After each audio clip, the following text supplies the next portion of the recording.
Welcome to Request for Inspection. Sit back, relax, and concentrate, as the coming crime recap is not for the faint-hearted. When Rurik Jutting was only 6 years old, and the gruesome trajectory of his life was impossible to predict, the controversial novel, American Psycho was published. Bret Easton Ellis's novel of sadism and insanity, set against the backdrop of Wall Street excess, told the story of the soulless banker and serial killer, Patrick Bateman. A quarter of a century later, what Ellis could only imagine as fiction became blood-curdling reality, as told in a Hong Kong courtroom. Like his fictional alter ego, Rurik Jutting led a life steeped in privilege. He grew up in leafy Surrey, in London's moneyed commuter belt. He was the son of an engineer father and nursery teacher mother. He was educated at the exclusive 600-year-old Winchester College, one of Britain's most prestigious boarding schools. He then progressed to Cambridge University, where he studied history and law. At university he was a rower, cross-country runner and secretary of CLIO, the university's history society. He had what appeared to be a gilded future ahead of him. After graduating in 2008, he embarked on a career in banking, working for Barclays, then for U.S. firm Bank of America Merrill Lynch in London. This was before he moved to Hong Kong in 2013. Prior to leaving for Hong Kong, he was reported to have been devastated when his fiancée betrayed him, and their relationship ended. In Hong Kong, his life is said to have spiraled out of control. As a lone male, earning $10,000 a week, his dark side began to emerge, and he developed an obsession with sex workers and cocaine.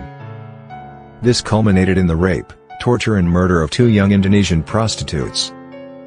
Jutting denied murdering 23-year-old Sumardi Ningsi and 26-year-old Sinang Mujiasi, on grounds of diminished responsibility. He pleaded guilty only to manslaughter and to preventing the lawful burial of a body. The horrors he unleashed in his high-rise luxury apartment were revealed by Jutting to the police. He described in graphic detail the killings, many of which were too graphic to be released. The court heard that Ms. Ningsi died after her throat was slowly cut with a serrated blade, as she was forced to lick a toilet bowl. This cruel twisted game was what seemed to turn Jutting on. The full horror of Jutting's depravity is described in a grisly video chronicle made during his orgy of violence. On many occasions he echoes Patrick Bateman's first-person narration in the novel. "My destiny is to push the boundaries of complete and utter inhumanity," Jutting said in one of his 43 video clips. Indeed, critics declared American Psycho an indictment of the shallow and vicious aspects of capitalism that leads Patrick Bateman to act as if everything is a commodity, including people, an attitude that is evident in the objectification of women. Bateman remarks, "Though it does sporadically penetrate how unacceptable some of what I'm doing actually is, I just remind myself that this thing, this girl, this meat, is nothing." Jutting could be heard in his own recording saying, "I just killed someone, first person I ever killed, I cut her throat in the bathroom. To be precise, I cut her throat while she was bending over licking a dirty toilet bowl. I treated her as a non-person, a sex object. And that turned me on." In another of his recordings he declared, "My name is Rurik Jutting. About 5 minutes ago I just killed, murdered, this woman here," he said into the camera.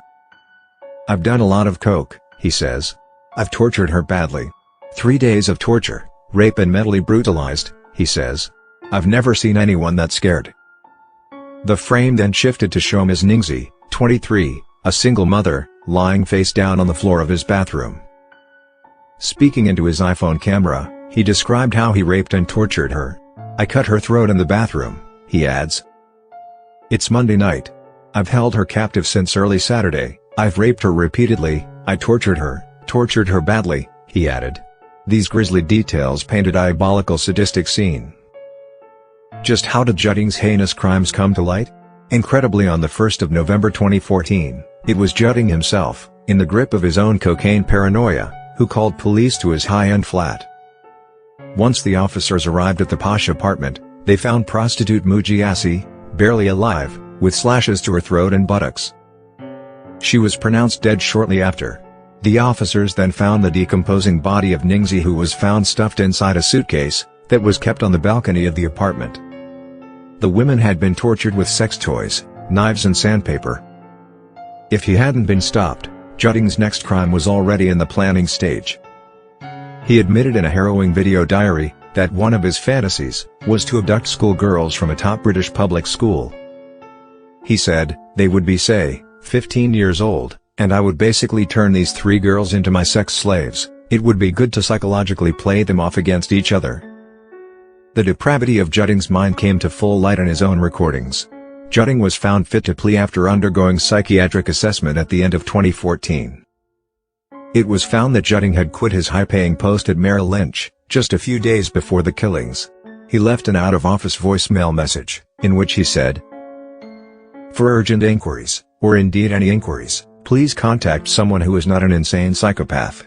For escalation, please contact God. Those suspect the devil will have custody." Last line only really worked if I had followed through. This voicemail message exactly detailed what he was planning in his twisted mind. It almost exactly tells us his thoughts, right at the moment he left his then high-flying job. Should Jutting have sought help? Or was his depravity already unsavable? During the prosecution of Jutting, the court viewed video footage of hours of police interviews with Jutting, as he narrates photos of Ningsi, taken by him on his iPhone. When shown the pictures by police, he meticulously described their content. "She is currently tied up by me. She is being restrained here against her will. She absolutely did not consent," Jutting told officers when asked about one of the photos. He adds, "This photo was taken during around 3 days, that she was captive against her will, in my flat." Jutting told police in the interview, that he was in a state of extreme sexual aggression during that time. To lock someone in a prominent flat in a densely populated city, such as Hong Kong, for 3 days without any suspicions, must mean he somehow locked her inside a windowless room, and perhaps had gagged her mouth to conceal any calls for help. In further sickening videos, Jutting described his plans to kill again as he showed off his torture kit, displaying how he would wrap sandpaper around a vibrator before using it on his next victim. As he outlined his benign torture kit, Rihanna's 2007 smash hit Disturbia played in the background, which Jutting said, "This reflects how fucked up I am." Jutting excitedly detailed how he would insert the vibrator in his victim. Then grabbing a blowtorch he lit it and said, "This is my favorite. How good is that?" Holding up the bag he said, "I've got a whole bunch of goodies in here. There's a cord, zip ties, a hammer. Much of it is awful, I mean really awful. There are pliers, needles and nails." He added, "The question is, what am I going to do with this bag of DIY supplies? Let's be frank, they are clearly intended for the torture of a person. The most inhumane torture possible. It's not very nice. I have played it out in my mind over the last few days. The torture of someone would be bad, wrong." He added, "When I am being rational about it," massive misuse of the word rational there, "let's be honest, I'm going to jail for life anyway. How many life sentences can one serve?" Minutes later, CCTV footage captured Jutting as he left his flat, and went to the nearby New Makati Girly Bar, where he picked up second victim, fellow Indonesian, 26-year-old, Sinang Mujiasi. In other clips from the police interviews, in which he is describing photos from his iPhone, Jutting says the images showed Sumardi Ningsi bound and gagged, and she had marks on her body from being sadistically beaten with a belt by him. When shown a photo of his blood-stained bathroom, he described to the police, in the video, how he cut her throat there, tied her body with a rope, then wrapped her in a plastic bag, a bed sheet, and a throw before stuffing her inside a suitcase. Jutting told police interviewers that after he attacked his second victim, Mujiasi, he collapsed physically exhausted. It may well have been a combination of physical exertion and cocaine abuse. Jutting said in the interview, "She was, I think, still alive, and still moving. I collapsed outside on the balcony. When I went back and she wasn't moving. I didn't specifically check whether she was dead or alive." Sinang Mujiasi was found in a pool of her own blood, on his living room floor, with her throat slit, which is the same as the first victim Sumardi Ningsi. Jutting said, he had considered jumping from the balcony, and at one point he climbed over to a neighbor's balcony, waving a kitchen knife, and carrying vodka, cocaine and Red Bull. Jutting then went back inside, and calmly decided to call the police. Why would he do this? It remains unclear. Jutting told police, he had increased his cocaine consumption in the 6 weeks leading up to the killings, and paid various women for sex at a nearby hotel. Jutting said it had brought out long and extended fantasies, including one in which he considered kidnapping teenage British schoolgirls to keep as sex slaves. He told officers in the interview tapes that he had bought 10 packets of cocaine daily for the 3 weeks before November 1st, at $1,000 per bag. "I had ingested it primarily by snorting it," Jutting told police in the video. Asked by officers why he had killed Ms. Ningsi, whom he had met on the Craigslist website, under the casual encounters section, and whose name was stored in his phone as Indo, he replied, "It's a question which I think I'll always ask myself. Clearly for Ningsi, it was just a case of wrong place wrong time, which led to her gruesome demise." Questioned about the death of his second victim, whom he had described in another interview as his prey, Jutting said he had spent a few minutes deliberating whether to change his plan and let her live. "For a period of time, a short period of time, the human side of me kicked in. I did some more coke and that side of me just went." This chilling remark brings you into Jutting's world at a time when logic was thrown out of the window. He said he had considered flying back to the UK to see his parents before handing himself in. A paramedic called to the scene described Jutting talking to himself and crying in the hallway outside his apartment after the bodies were discovered. A toxicologist, giving evidence to the trial as an expert witness for the prosecution, described the quantities of cocaine consumed by Jutting during his 6-week binge as unbelievably high. Wearing a light blue shirt, Jutting remained impassive in court, sometimes looking at the video footage, and sometimes scanning the room. Jurors were also shown the knife he used to kill Mujiasi, and were taken through some of the graphic photos, one by the prosecution.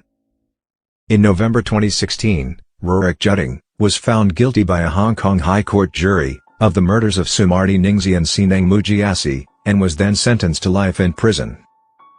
At the end of the trial, Judge Michael Stewart Moore said, "This must rank as one of the more horrifying murder cases ever to come to court in Hong Kong." Following the ruling, Jutting applied for leave to appeal his conviction. His lawyers argued that during the trial, the judge had misled the jury when explaining to them how to understand Jutting's state of mind in relation to the murders. Defense lawyer Gerard McCoy said the judge had wrongly and prescriptively directed the jury to focus on whether Jutting had mental disorders, arguing that abnormality of mind need not be a disorder. A judgment handed down by the Court of Appeal rejected the appeal bid, saying there is no merit in this ground of appeal. A panel of 3 judges unanimously ruled that they were satisfied with the judge's directions to the jury. The jury in the original trial did not find that Jutting suffered from any mental disorders, such as sexual sadism disorder or narcissistic personality disorder, according to the judgment. The applicant had traits only of sexual sadism and narcissistic personality, rather than disorders, it said, meaning that there were no grounds for a ruling of diminished responsibility for the crimes.